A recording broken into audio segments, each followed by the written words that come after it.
You can only connect the dots looking backwards, not by looking forward. Steve Jobs, or something like that. So here's the thing about this principle, the success principle. This is success principle number 9, and it's all about learning from others. Yes, because success leaves clues. There are some habits that people are doing. There are some processes and systems and blueprints that people use in order to excel in their field. And so your job in this principle is to see what they are doing. It's going to take some research, but I'm going to show you some quick ways to do that. My name's Ruth Ellen. This is my channel. It's called the She Can, where I believe that every woman can have, be, and do anything she damn well wants. This specifically channel, though, is built for those women that want to take away those wounds that no longer serve them, that want to change their energetic frequency, that want to step into the powerhouses they are, that want to be an exceptional woman, the exceptional woman they was actually born to be, to stand up, to show up as the badass world changers they was always meant to be. Women are changing the world. Let's face it, the only reason they're not changing the world is because of people. Old paradigm shifts need to be changed. Old paradigms need to be changed and they need to be shifted. So that's why we shift, heal, and expand on this channel, because we want to move you forward. So, success leaves clues. Principle number 9. How do you get somebody else's blueprint? How do you get somebody else's framework? There's so many ways. I'm going to share with you a couple. This is going to be a really short video, and I want you to take some pen and paper and get to work, because this is what we do around here. It's no transformation from information without implementation, remember? And we also remember, labels are for jars and not for people. So if you have some labels, it's time to let them go. So one of the reasons why people don't want to look for the clues, why people want to kind of start from scratch, even though it's the time, because ultimately there's no ideas are original. That's what Nas said.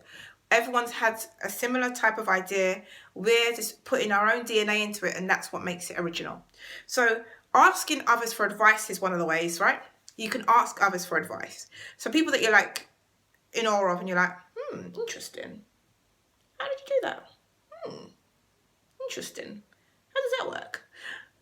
Advice. People love giving advice. So if you ask somebody for advice, they'll give it to you, because people love to give.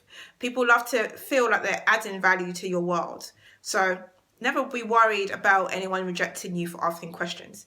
People are like giving machines. And so if you're thinking, oh yeah, but I can't go up and ask Oprah Winfrey or Jack Canfield himself. Well, I've asked Jack Canfield, but I've done it in a way where I've purchased his book.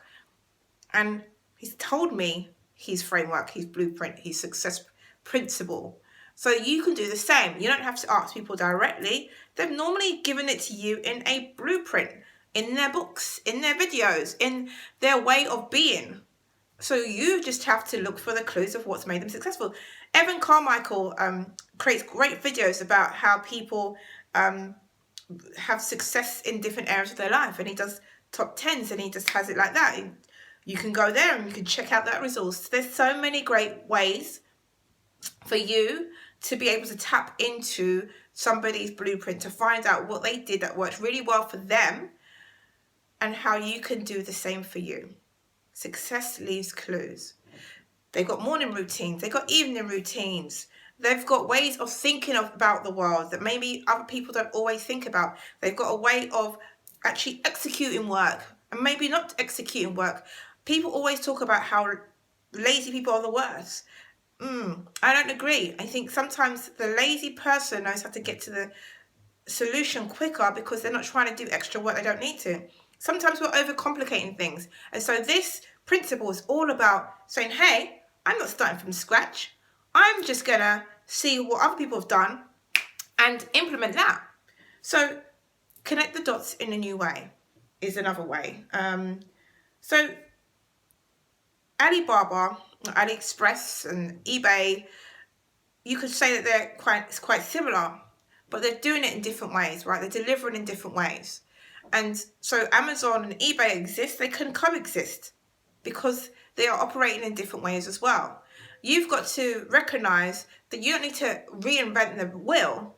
There's frameworks and blueprints and success principles everywhere, and your job is to find them. Your job is to say, I'm going to take that blueprint. People give courses out. They give they give courses, they give speeches. There's so many resources for you to be able to say, what's that person's framework? I've got courses, I've got books, I've got coaching, I've seen, I've been in mentorships and masterminds. I've learned from the best. I've learned from the worst. I tell you that. But sometimes you can learn from the worst so that you know how to be the best. So there's lessons in everything. The bottom line is success does leave clues, and this principle is all about seeking out clues. Some of the ways that Jack Canfield talks about is seek out a teacher, a coach, a mentor, a manual book, an audio program. Audible. I listen to Audible every day. There is always something that I can grasp from the books that I've actually downloaded. Kindles. My Kindles is an overflow. So seek out someone who's already done what you want to do. You could do that too. And ask the person who can interview him or her for half an hour and see how they can proceed. Ask someone if you can shadow them for a day. Shadow them for a day. Watch them work or offer to be a volunteer assistant.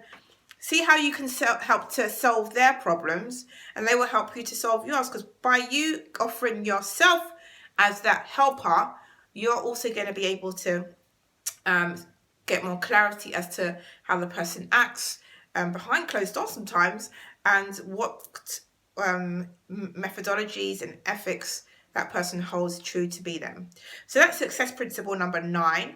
Now, if you haven't seen the previous success principles, I suggest that you go and watch them now, because they are actually really insightful, really helpful. I don't actually go word for word in the books, the book principles, because I don't want to mimic them. I'm just giving you the kind of the headline, some of the tips, and in between all that, if you want to actually get the book, I suggest you do.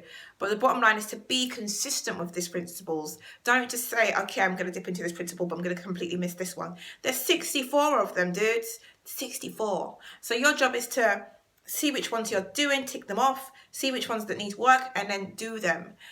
Implementation turns into transformation. I can't emphasize that enough. So now you know principle number 9. Go back and watch the other principles if you're not familiar with them, because they're all about goal settings and vision setting and believing in yourself, believing it's possible. And in order for you to have those things ingrained into your DNA, you need to make sure that you're not just skipping over those things, because they might feel small to you. They might sound basic to you. They might sound like you don't need to do them, but be very aware. They matter. They matter. A dream that's just sitting there with no action behind it, with no plan, no blueprint, no calendar date, is going to stay that way. It's not going to turn into that big vision that's going to impact the world. And I tell you something, I've been interviewing amazing women over the last couple of weeks for my podcast, and they have got amazing businesses, amazing. It changes they change the world with what they do. And they wouldn't have been able to do that if they didn't have the vision and it wasn't clear for them. So make sure your vision's clear. Make sure that you're putting the work in. And when I say the work, everyone's kind of like, oh yeah, no, but that's freely. Work in as in, you're being intentional with your time. You're focusing on it. You're putting a positive energy into those projects. You're raising the vibration of them.